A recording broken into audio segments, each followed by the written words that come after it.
Hôm nay chúng ta sẽ cùng nhau bước vào một câu chuyện dài, một chuyến hành trình xuyên qua lịch sử văn hóa và cả những biến động dữ dội của thế kỷ 20 để khám phá Đạt Lai Lạt Ma là ai.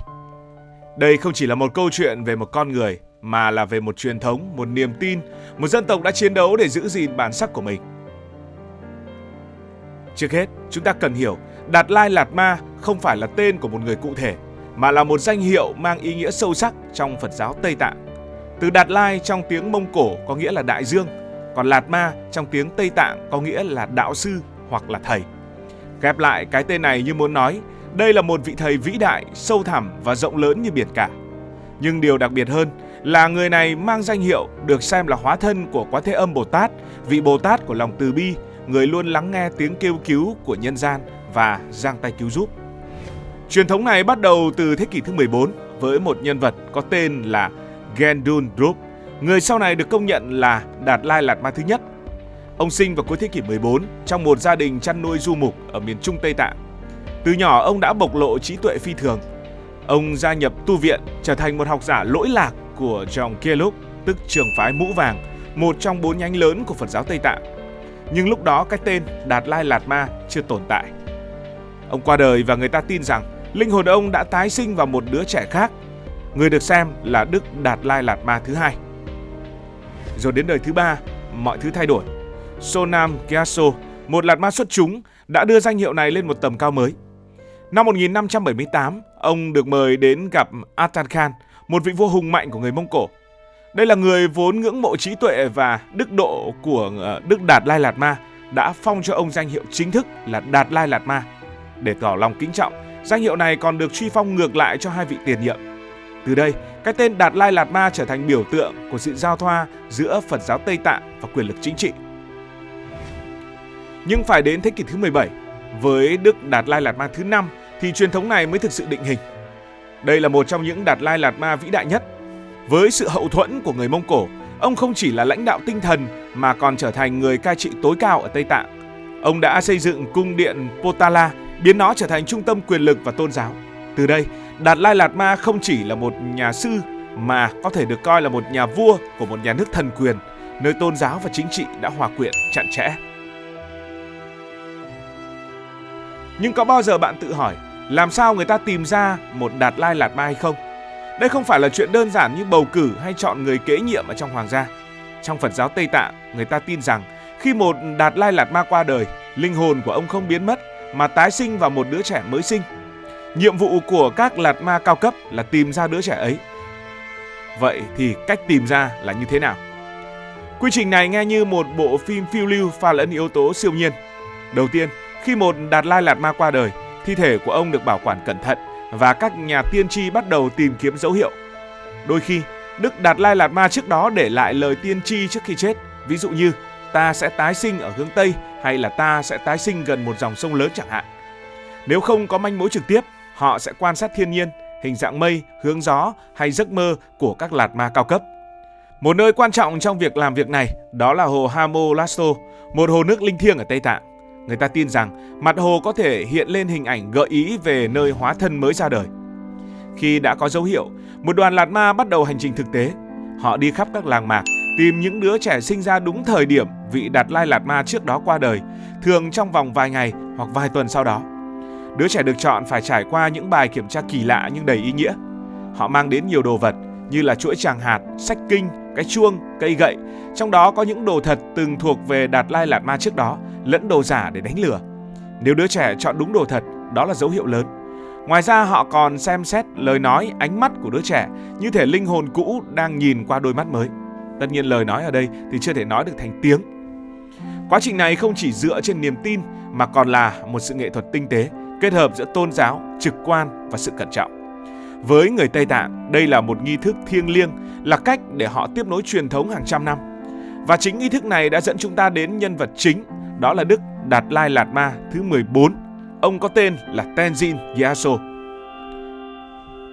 Đó là ngày 6 tháng 7 năm 1935, trong một ngôi làng nhỏ tại Thanh Hải, Tây Tạng. Tại đây, một cậu bé chào đời trong một gia đình nông dân nghèo.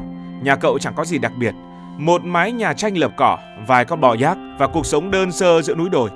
Cha cậu là một người chăn nuôi chăm chỉ, còn mẹ cậu là một người phụ nữ hiền hậu, nổi tiếng với lòng tốt ở trong làng.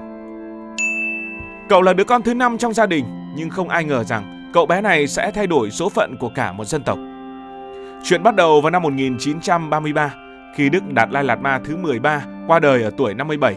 Ông là một vị lãnh đạo mạnh mẽ, đã cố gắng hiện đại hóa Tây Tạng và bảo vệ Tây Tạng khỏi sự nhòm ngó của những thế lực bên ngoài. Sau khi ông qua đời, các Lạt Ma cao cấp lập tức bắt tay vào việc tìm kiếm hóa thân mới. Họ tìm đến hồ nước linh thiêng và trên mặt nước họ thấy hiện lên 3 chữ cái Tây Tạng: A, Ka, Ma. A được hiểu là vùng Amdo, Ka là một tu viện lớn ở gần đó, còn Ma là dấu hiệu mơ hồ cần giải mã thêm. Ngoài ra họ thấy hình ảnh một ngôi chùa 3 tầng với mái ngói vàng và một con đường dẫn về phía đông bắc. Thế là đoàn người đã lên đường hướng về vùng đất xa xôi ấy. Khi đến Ta Sơ, họ dừng chân tại một ngôi nhà nhỏ, chính là nhà của Đức Đạt Lai Lạt Ma tiếp theo. Lúc này, cậu bé mới hơn 2 tuổi, tóc ngắn, da rám nắng, đang chơi đùa ngoài sân. Để thử xem cậu có phải hóa thân thật hay không, các Lạt Ma cải trang thành người lạ, giả vờ hỏi đường. Nhưng điều bất ngờ đã xảy ra. Cậu bé nhìn họ, cười toe toét, rồi nói bằng giọng non nớt: "Đây là người của ta." Như thể nhận ra họ từ một ký ức xa xôi nào đó. Các Lạt Ma sững sờ, nhưng họ vẫn tiếp tục kiểm tra.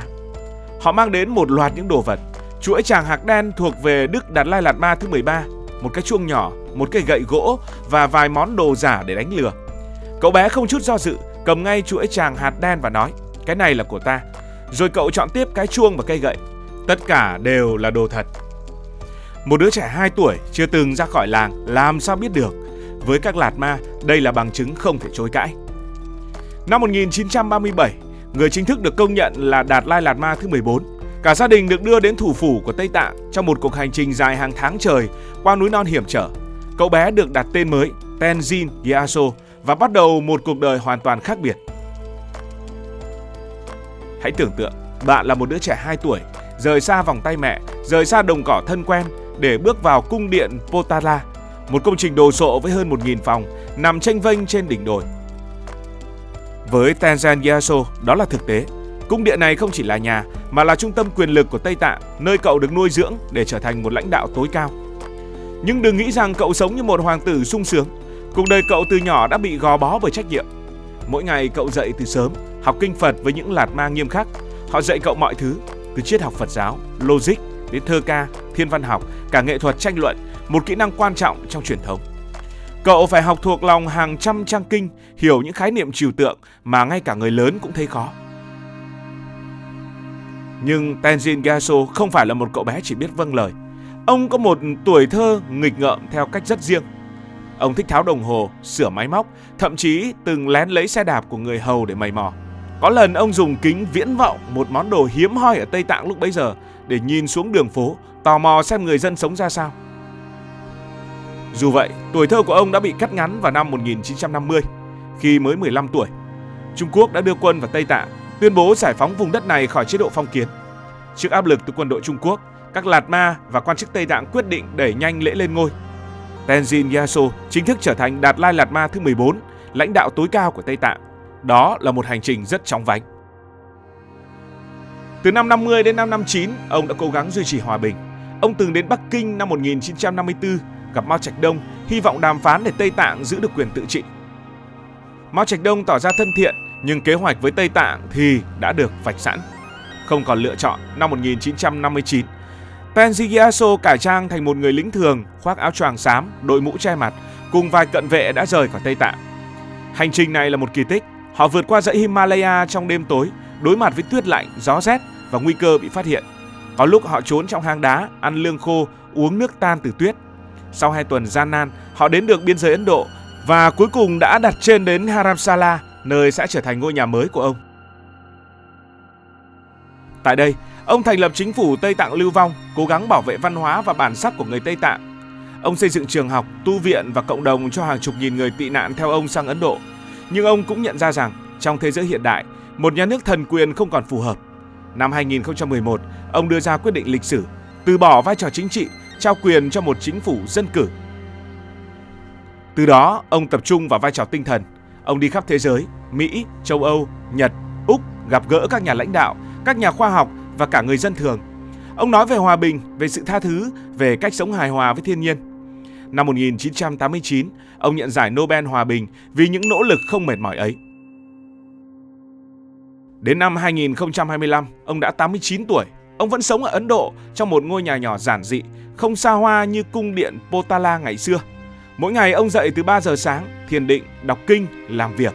Dù cao tuổi, ông vẫn giữ nụ cười hiền hậu và sự hài hước đặc trưng. Ông vẫn đi lại nhiều, dù sức khỏe không còn như trước. Ông quan tâm đến biến đổi khí hậu, đối thoại giữa các tôn giáo và sự giao thoa giữa khoa học và tâm linh. Ông cũng ý thức được rằng thời gian của ông không còn nhiều. Ông thường nhắc đến cái chết với sự bình thản. Câu hỏi lớn nhất được đặt ra bây giờ rằng, sau ông, điều gì sẽ xảy ra? Ông từng nói ông có thể là Đức Đạt Lai Lạt Ma cuối cùng, hoặc hóa thân tiếp theo có thể sinh ra ở nước ngoài, không phải Tây Tạng. Đó là một hành trình đầy thú vị, nhưng cũng có nhiều câu chuyện lịch sử hấp dẫn không kém. Cảm ơn vì đã quan tâm theo dõi câu chuyện này.